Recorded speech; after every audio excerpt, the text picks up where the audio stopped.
Ladies and gentlemen, I want you to calm down and watch this video of Mr. Chauvinist, engineer David Umahi, as he comes himself.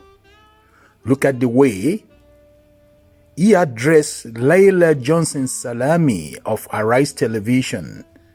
News. You mentioned the ESIA is currently being carried out by... Sister, I was raised in the village. Me, I'm not here for me. Well, sorry, try to speak. I can't help the way I speak. You mentioned that the ESIA was being carried out at the moment. The EIA Act of 1992. I need interpreter. Well, you have enough people next to you. The EIA Act of 1992 states that an EIA must be approved by the Federal Ministry of Environment before the commencement of any project. No, unless an exemption has been given. So there is preliminary approval, there is final approval. Has an exemption been given? And if so, if you have the preliminary approval... Exemption of what? For the project to start without the final approval.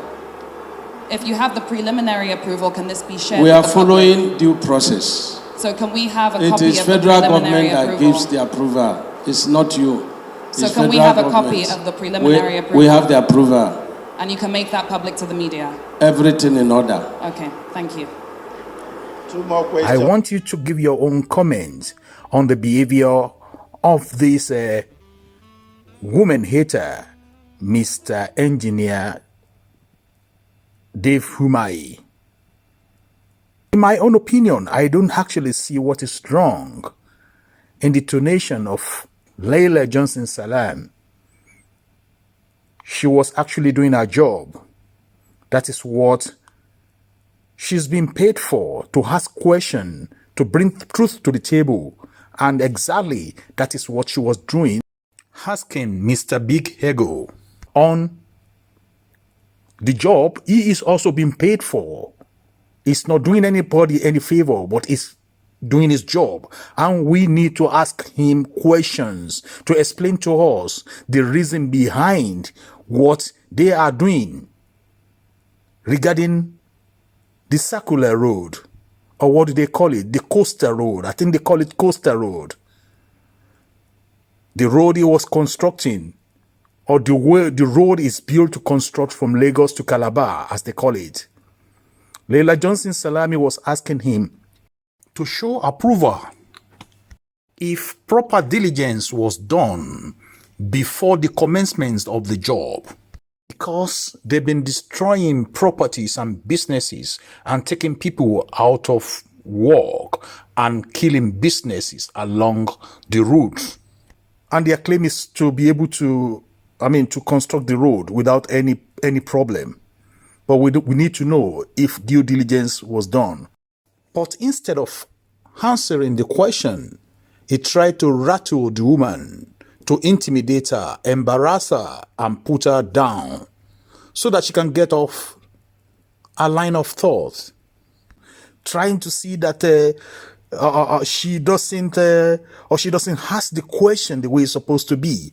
Being a minister is just nothing to me anyway, because it's a job. You are appointed to do something, and you're not doing it. It's not a favor to the country, not a favor to anybody. And we need to probe in further. Should you hate women? At least you should consider that a woman is your mother, and you should have, or possibly have, a girl as a daughter, a sister, an aunt, or somewhere that's supposed to be in a profession that she's supposed to show her profession. Why this ego, Mr. Dave Umahi? This type of treatment should be condemned generally. But, the way we Nigerians see things, it's not the way the whole world sees things. Because, Nigerians are special people. Dave Umahi is supposed to be condemned in all ramifications, in all newspaper. And take, for instance, it was even the journalist day. It was even journalist day the following day. And it's supposed to be on the front pages of every newspaper. Dave Umahi didn't do well. His wife supposed to call him to order. The daughter is supposed to speak with him at home. You don't talk to a woman like that. I don't hear Fune. No, it's not like that. If you are to meet an international journalist, or you are invited by CNN or BBC or something, And they have to speak with you that way. That's their own donation. Kudos to Laila Johnson Salami, not allowing this man to rattle her, not to bring her down, not to trample upon her. You have a lot of women haters in Nigeria. Women feel of prejudice against all the sex. That's why I call him a chauvinist. A chauvinist always behave like that. A narcissist always behave like that. Should you behave like this to a woman? It's highly condemnable. Dave Umahi supposed to give an apology in the newspaper, in the media, to apologize to Laila Johnson Salami, because eventually, how did he now understand what the woman was asking him? He eventually replied with annoyance, thinking that she's not worth the kind of person that's supposed to ask him question. I wonder when all this nonsense is going to stop. Give your own comment and let us discuss. If you think it's all right the way Mr. Umahi behaved, or you think Laila Johnson Salami didn't do her job well. Thank you for watching. If you're new to this channel, consider subscribing so you won't miss out any of our latest video.